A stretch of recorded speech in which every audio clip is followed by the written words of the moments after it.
Hey everyone, Duke here, and today we're going over all of the changes in the Master version of King's Fall, so you can get some of the Harrowed weapons, cosmetics, and work towards the title as well. Getting right into it, the changes for the entire raid are no radar, match game, and quite a few additional champions. On top of that, all encounters will be at 1600 power for Season of the Plunder, so I'd recommend being at least 1590 if you're looking to do any of the Master encounters. The opening Relic Dunk encounter now has a number of champions. Each time you pick up the relics, one unstoppable phalanx will spawn on both left and right sides, along with the regular adds from normal, while an overload will spawn in middle. I'd highly recommend Xenophage or another machine gun here, as it's good for ad clear, opening the doors, and for this season can also be overload too.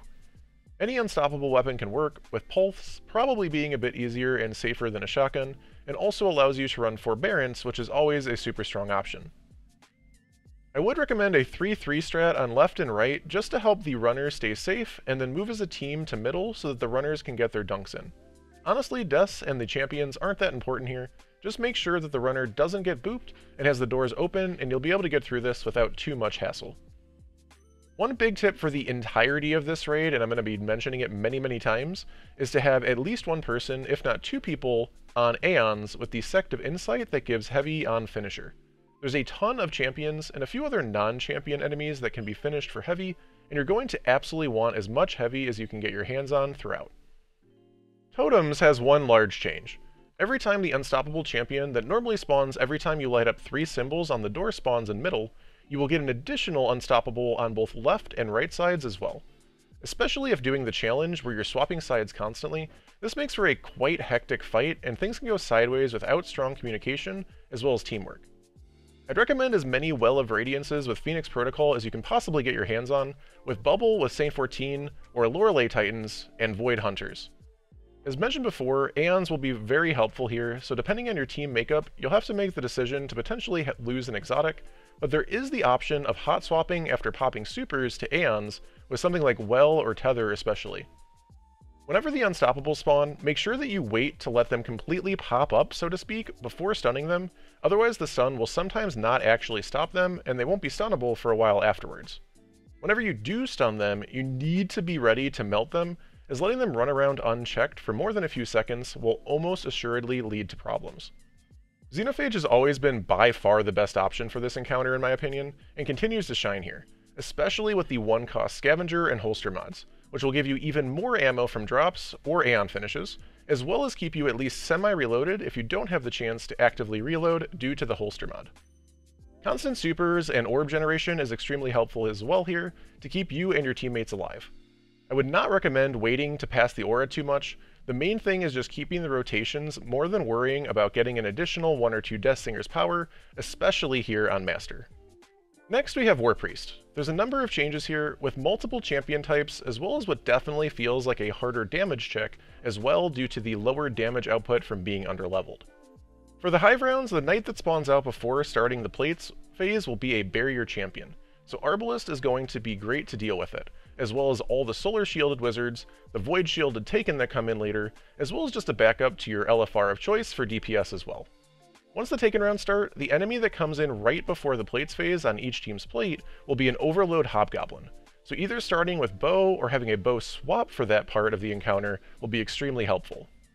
On the bright side, all these additional champions make there be plenty of ample opportunities for Aeons to once again shine, and there should be no reason for anyone to ever not have full heavy going into a DPS phase.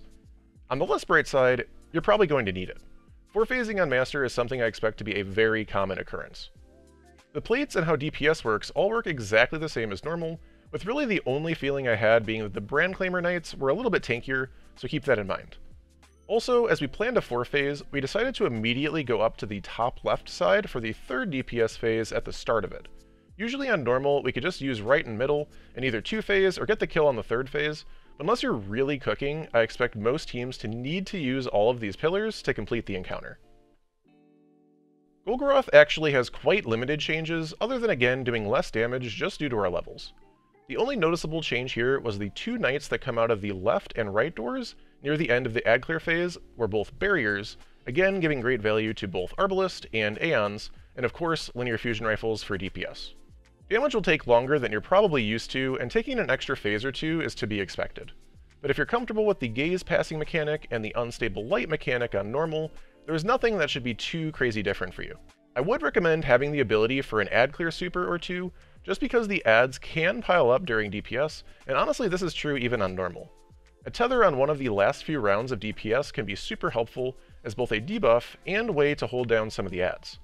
Do note that the tether does make Golgoroth jiggle kind of strangely, and I would recommend the single tether if doing this, while once again waiting till one of the last few phases, or basically whenever the ads start to pile up is when you're going to want to use this tether, or whatever potential ad clear super you may be using. Everyone saving and using their grenades for this part can also be extremely beneficial, and basically you just want everyone on the team to make use of their kits as much as possible. Daughters again has reasonably limited changes, with the knights spawning on plates being barrier champions, and match game kicking in on some of the arc shields throughout. Arbalest can again be strong here, but the value of Gallahorn for DPS cannot be overstated. You can just have one person run Galley, with others running Arbalest and a legendary rocket as well.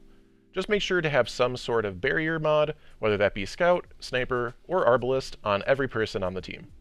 The Arc Centurion shields can also be a bit devastating if left unchecked, so I really like Forbearance here, but anything Arc can work, and I'm really interested in potentially trying a Kinetic Sniper Trinity Ghoul Legendary Rocket combo, as I think that would be very, very strong here. Having a well on Phoenix Protocol to keep a bit of a safety area in the middle while also keeping ads down can keep things running cleaner. Again, just like throughout the whole raid, on Master you really want to make use of what your class can do and is capable of in order to help the team the most, so focusing on all aspects of teamwork both in protecting and in the mechanics of the raid are both big focuses. Do keep in mind as well that the shooting wizard targets the person that is torn between dimensions, so try not to stand still as the runner and use some cover until your team has the plates and platforms active for you, as this is something I see people sometimes struggle with on normal and will be that much more painful on Master. And with all the barrier knights that you'll be killing, once again, Aeons is a great exotic for someone to have to allow for full heavy ammo to take down both daughters in one go. And finally, we have Oryx. They pulled a bit of a trick on us for this one, with the knights that usually spawn on each of the plates instead becoming taken overload hobgoblins, so be ready for many overloads. A bow is definitely going to be useful for those. We actually focus them together as a team, again getting finishers when possible for extra heavy from Aeons, starting from the spawn left plate and going around counterclockwise, but I just recommend using teamwork here and communicating which ones you're focusing on, rather than trying to have everyone take down their own overload at the same time. Do note that the extra length of time it can take to kill these overloads, Oryx very well may start moving and slam a plate before you're totally done killing them. This is totally fine, you'll have more than enough time as long as you don't panic, but he was able to push an overload off of its plate at one point, so just keep an eye out for that, because you don't really want an overload just running around that you don't know about, so just watch out. The other main changes here are the void shields on the acolytes throughout the encounter, so I could see a void bow being very useful, but I also really liked having incandescent on my bow for some of the other piles of ads. Arbalest again is great and can help with some of that void, and grenades tend to do the job as well, even if they aren't void specifically. The knights that spawn in after killing each ogre that try to eat the bombs also have arc shields, but again with Arbalest this change may as well not exist. Due to our levels, the damage output was lower than normal, but it was still a very comfortable 3-phase, even losing a couple bombs, and Final Stand didn't feel too bad either, so DPS was not any issue, unlike Warpriest from before. After defeating Oryx, congratulations on completing the Master King's Fall raid. Enjoy your ship and progress towards the title. If you need help with anything King's Fall, I'll be doing helps on my stream most days at twitch.tv/DukeIsCool, so come on by. And as always, thank you so much for watching, and have a wonderful day.